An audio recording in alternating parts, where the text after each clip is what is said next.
Hi all, எல்லோரும் எப்படி இருக்கீங்க? நல்லா இருக்கீங்கன்னு நினைக்கிறேன். நானும் இங்கே ரொம்ப சூப்பராகவே இருக்கேன். ஆக்சுவலாக இது என்னோடய 4th லாங் வீடியோ. உண்மை சொல்லணுன்னா ஒவ்வொரு லாங் வீடியோ போஸ்ட் பண்ணுறதுக்கு காரணமே நீங்கள் தான். ஏன்னா ஒவ்வொரு வீடியோ போஸ்ட் பண்ணும்போது ஒவ்வொரு வியூ இன்க்ரீஸ் ஆகும்போது எனக்குள்ள ஒரு ஹாப்பினஸ், ஆனால் நம்ம வீடியோவை பார்க்குறாங்களே அப்படிங்கிற மாதிரி, அதுதான் என்னை அடுத்த வீடியோ போஸ்ட் பண்ணுறதுக்கு மோட்டிவேட் பண்ணுது. பெருசாக ஆயிரக்கணக்கில் வியூஸ் போகல அப்படின்னாலும் ஒரு 400 மெம்பர்ஸ் நம்ம வீடியோவை பார்க்கும்போது எனக்குள்ள ஒரு சின்ன ஹாப்பினஸ் தான். சரி, இந்த வீடியோவில் நான் என்ன ஷேர் பண்ணியிருக்கேன் அப்படின்னா, இன்டோர் பிளான் நான் எப்படி மெயின்டைன் பண்ணுறேன், கூடவே என்னோடய ஹஸ்பண்டோட ஃபேவரட்டான தொன்ன பிரியாணி இன்றைக்கி செஞ்சுருந்தேன். ரொம்ப சூப்பராக வந்திருந்தது. அந்த ரெசிபியுமே உங்கள் கூட ஷேர் பண்ணியிருக்கேன். இந்த மாதிரி வீடியோஸ் பிடிக்கும் அப்படின்னா கண்டிப்பாக தொடர்ந்து பாருங்கள்.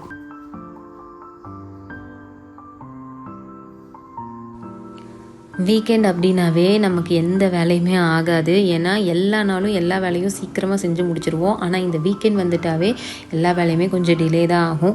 அந்த அன்னைக்கு காலையிலேயே முடிவு பண்ணிட்டோம், மத்தியானம் தொன்ன பிரியாணி தான் செய்கிறோம் அப்படின்னு சொல்லிட்டு. ஸோ அதுக்கான ரெசிபி தான் பார்த்துட்டு உட்காந்துருந்தேன். காலையில் என்ன ப்ரிப்பேர் பண்ணலான்னு கேட்டேன். தோசை ஊற்றிக்கலாமான்னு கேட்டேன் அவரை. எல்லாத்து வீட்லேயும் ஒரு தோசை சைக்கோ இருப்பாங்க பார்த்தீங்களா, அந்த மாதிரி என் வீட்டில் நான் ஒரு தோசை சைக்கோ. பட் எனக்கு அப்படியே ஆப்போசிட் அவர். தோசைனாவே சுத்தமாக பிடிக்காது. அதனாலேயே எனக்கு பிரெட் டோஸ்ட் பண்ணி கொடுத்துரு அப்படின்னு சொன்னார். சரி, எனக்கும் வேலை மிச்சம்னு சொல்லிட்டு 2 பேருமே பிரெட் டோஸ்ட் பண்ணி சாப்பிட்டாச்சு.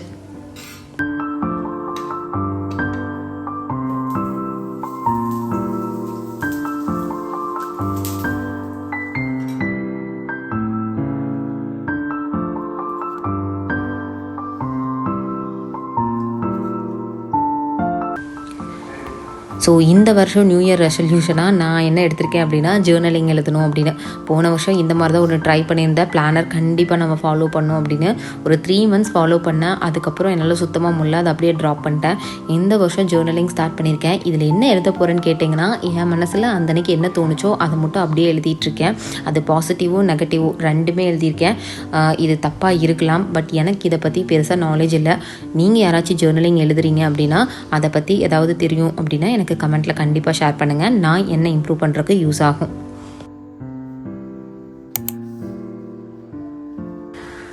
ஸோ ஜேர்னலிங்கில் உட்காந்து ரெகுலராக எழுதிடுவீங்களான்னு கேட்டிங்கன்னா கண்டிப்பாக கிடையாது.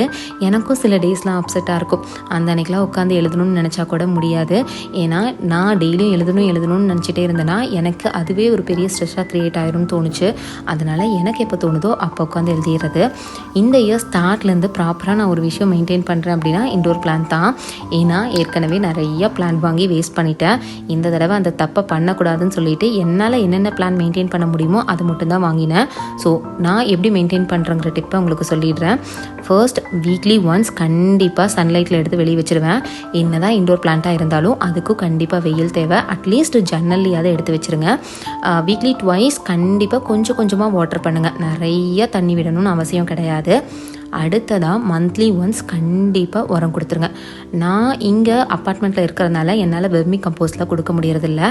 நான் மீன் அமிலம் தான் யூஸ் பண்ணுறேன். உண்மை சொல்லணுன்னா நல்ல க்ரோத் கொடுக்குது. எல்லாம் நல்ல க்ரீனிஷாக இருக்குது. கண்டிப்பாக இதை வாங்கி யூஸ் பண்ணி பாருங்கள், சூப்பராகவே இருக்கும்.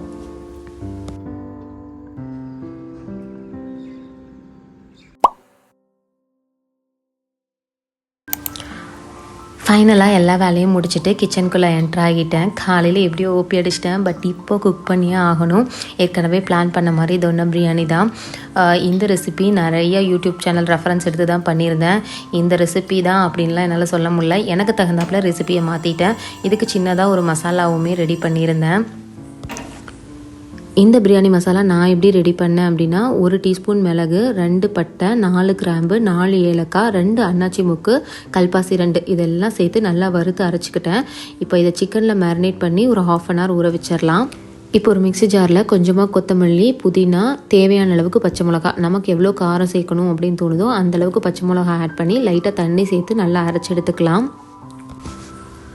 வீட்டில் நான்வெஜ் எடுத்தே ரொம்ப நாள் ஆயிடுச்சு. ரொம்ப நாள் இல்லை, ஐ திங்க் மாதமே ஆயிடுச்சுன்னு நினைக்கிறேன். பொங்கல் திருவாதிரைக்கு இப்போ தான் எடுக்கிறோம். எனக்கு பெருசாக நான்வெஜ்ஜில் இன்ட்ரெஸ்ட் இல்லை, அவருக்கு நான்வெஜ்னால் தான் ரொம்ப பிடிக்கும். ஓகே, குக்கரில் கொஞ்சமாக எண்ணெய் விட்டுக்கோங்க. எண்ணெய் காஞ்சதனையும் பிரிஞ்சி இலை கூடவே வெங்காயம் சேர்த்து நல்லா வதக்கி விட்டுக்கலாம்.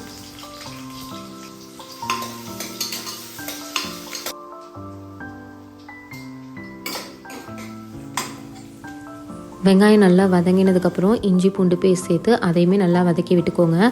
இப்போது அரைச்சி வச்சுருக்க அந்த கொத்தமல்லி புதினா பச்சை மிளகா பேஸ்ட்டையும் ஆட் பண்ணி நல்லா வதக்கிக்கலாம்.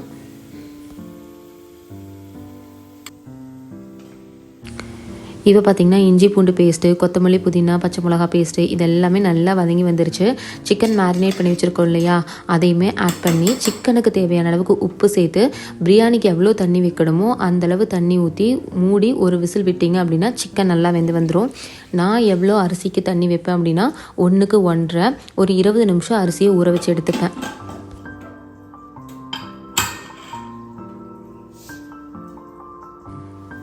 நான் சொன்ன மாதிரி சிக்கன் ஒரு விசில் விட்டு எடுத்தீங்க அப்படின்னா நல்லா குக் ஆகிருக்கும்.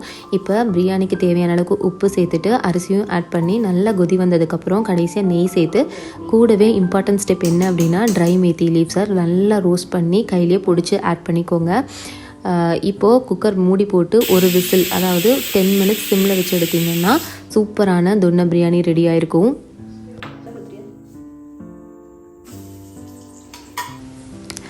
பிரியாணிக்கு சைடிஷாக முட்டை தான் செஞ்சுருந்தேன். இந்த ரெசிபி ரொம்ப சிம்பிள், எல்லாத்துக்குமே தெரியும்னு நினைக்கிறேன்.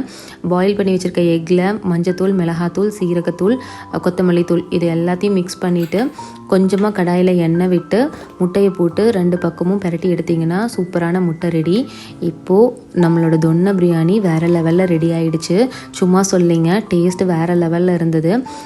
பிரியாணி எப்பவுமே ரொம்ப உதிரியாக இருந்தால் சாப்பிட்றதுக்கு பிடிக்காது, கொஞ்சமாக குழஞ்சிருக்கணும், அப்போ தான் டேஸ்ட்டு சூப்பராக இருக்கும். அந்த அன்னைக்கு எல்லாமே எனக்கு கரெக்டாக வந்திருந்தது.